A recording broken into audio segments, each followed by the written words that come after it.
গত 25 মার্চ আমাদের কাছে এটা গুরুত্বপূর্ণ দিন, কারণ এই যে পুচকি মেয়েটাকে দেখতে পাচ্ছ, এটা আমাদের রাজকন্যা। গত বছর এমন দিনে ও এসে আমাদের তিনজনকে পরিপূর্ণ করেছিল। গত বছর এই দিনের ঠিক আগের দিন, মানে 24 মার্চ, আমি তো সারা রাত ঘুমোইনি, তার দাদাও ঘুমোতে পারেনি, কারণ তার বিশ্বাস ছিল যে আমার একটা বনু হবে। খুব মনে প্রাণে চেয়েছিল যে আমার একটা বনু হোক।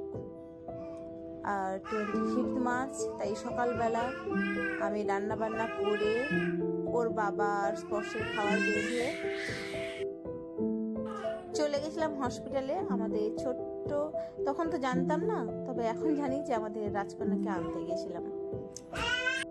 আর সেই দিনের সেই দুপুর 2:17 সেই যে কানে যখন এসেছিল, আমি যখন জিজ্ঞাসা করলাম যে আমার কি বেবি হয়েছে, ওই যে মুহূর্ত আর ওই যে কথাটা যে আপনার মেয়ে হয়েছে, সে যে কি শান্তির, কি আনন্দের, কত বড় পাওয়ার, সেটা জাস্ট ভাষায় প্রকাশ করা যাবে না। যখন মন খারাপ হয় কিংবা ঘুম আসে না, আর কিংবা এমনি নর্মালি আমার ওই সময়টার কথা ভাবতে ভীষণ ভালো লাগে। বারে বারে ভাবি, সবসময় ভাবি, চোখটা বন্ধ করে ওই অপারেশন থিয়েটারের ভেতরে ওই বারবার ভাবতে ভীষণ ভালো লাগে।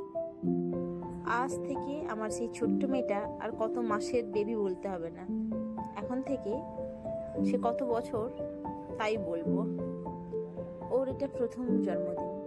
তবে আমার শ্বশুরমশাই যেহেতু মারা গেছেন, আমাদের বাড়িতে এরকমই নিয়ম যে কোনো কিছু করা যায় না। একটু যে খারাপ লাগছিল না এরকম না, তাও ঠিকই ছিল।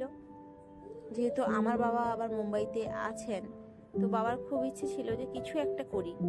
সারাদিন তো চুপচাপই ছিলাম। বিকেলবেলা বাবা বললো যে এরকম করে দিনটা যাবে, বাচ্চাটার জন্মদিন, আমি একটু বেরোবো।